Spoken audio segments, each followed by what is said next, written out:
In this video, I'll show you how to log out of your Twitter account. Are you logged in on another phone, or you want to log in another account separate from your currently logged in account?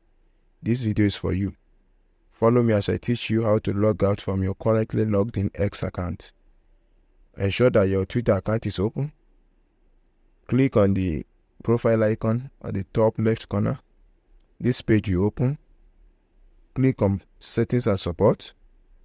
As you see, the Settings and Support, another set of options is going to open for you.